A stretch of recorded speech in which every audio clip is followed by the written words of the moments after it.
안녕하세요.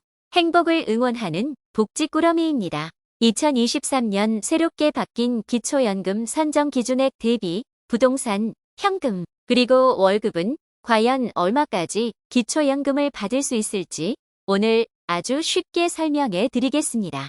오늘 부동산, 현금, 그리고 월급은 얼마까지 기초연금을 받을 수 있을지를 계산하기에 앞서 먼저 2013년 기준 기초연금 선정 기준액이 얼마인지부터 설명드리겠습니다. 2023년 기초연금 선정 기준액은 단독가구 202만원, 부부가구 323만 2천원인데요. 이는 집값, 현금, 월급 등 신청인의 모든 소득과 재산을 반영한 소득 인정액이 단독가구 202만원, 부부가구 323만 2천원 이하면 기초연금 수급 대상이 되실 수 있다는 얘기인데요.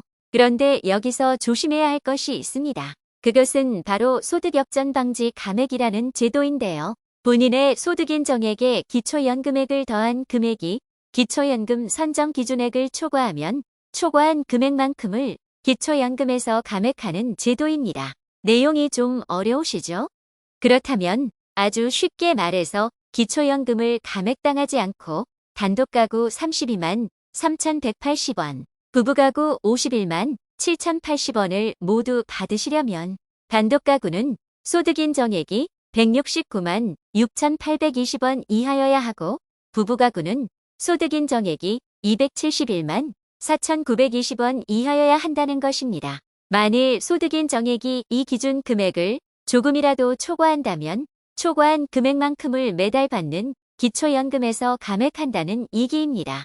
그럼 지금부터 집값, 현금 그리고 월급은 도대체 얼마까지 기초연금을 받을 수 있는 건지 계산해 보겠습니다. 첫 번째, 집값은 얼마까지 기초연금을 받을 수 있을까요?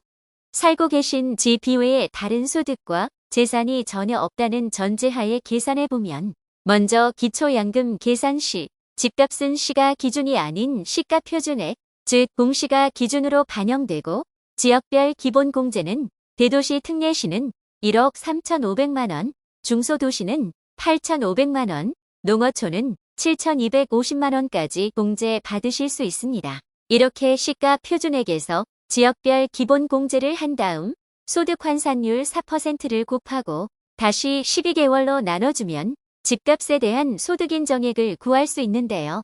이런 방법으로 집값에 대한 소득 인정액을 계산해 보면 단독가구는 대도시 기준 시가표준액이 7억 5천만 원 이하, 중소도시는 7억 원 이하, 농어촌은 6억 8,500만 원 이하면 기초연금 수급 대상이 되실 수 있고 앞에서 설명드렸던 소득역전 방지 감액을 당하지 않고 기초연금 32만 3,180원을 모두 받으려면 대도시 기준 시가표준액이 6억 원, 중소도시는 5억 5천만 원, 농어촌은 5억 3천만 원 이하면 기초연금을 감액 없이 100% 받으실 수 있습니다.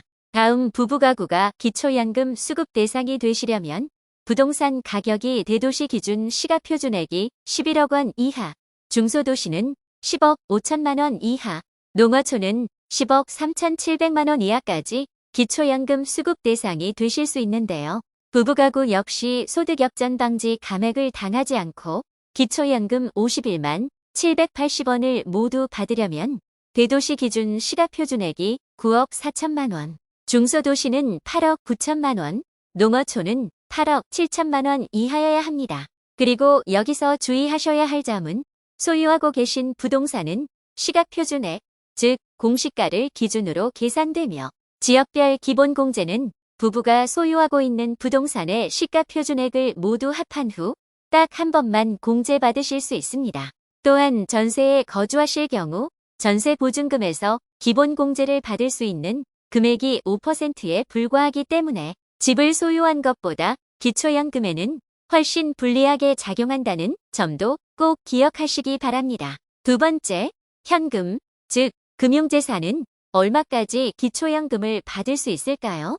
일반 재산과 근로소득이 전혀 없다는 가정하에 소득 인정액을 계산해보면 금융재산은 부부의 예금, 적금, 주식, 보험 등을 모두 합한 금액에서 기본공제 2천만 원을 딱 한 번만 공제받을 수 있고 금융재산에서 발생하는 이자소득은 월 4만 원씩 기본공제를 받을 수 있는데요. 1년 만기 정기예금의 이자율이 5%라는 전제하에 금융재산의 소득인정액을 계산해보면 단독가구는 금융재산이 2억 7천만 원 이하, 부부가구는 4억 3천만 원 이하까지 기초연금 수급 대상이 될 수 있고 금융재산 또한 소득 역전 방지 감액을 당하지 않고 기초연금을 100% 모두 받으려면 단독가구는 금융재산 2억 3천만 원, 부부가구는 3억 7천만 원 이하까지 받으실 수 있습니다. 마지막 세 번째, 월급, 즉 근로소득은 얼마까지 기초연금을 받을 수 있을까요? 근로소득은 기초연금의 모든 소득 중에 가장 혜택이 많은데요. 근로소득 이외의 다른 재산과 소득이 전혀 없다는 전제하에 계산해보면 근로소득은 기본공제 108만 원, 추가공제 30%를 받을 수 있습니다.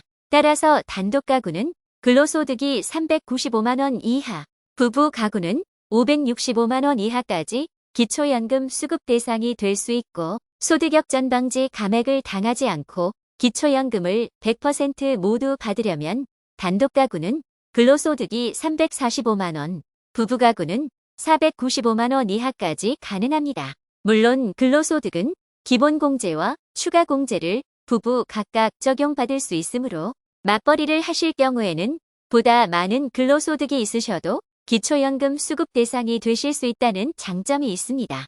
또한 근로소득은 세금을 공제하기 전에 소득, 즉 세전소득을 기준으로 반영된다는 점도 꼭 기억하시기 바랍니다.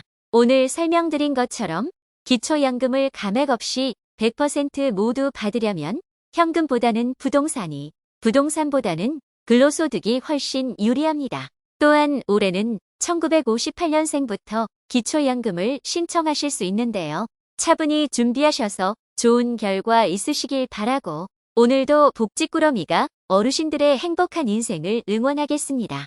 행복한 하루 되세요. 좋아요와 구독은 좋은 콘텐츠를 만드는 힘이 됩니다.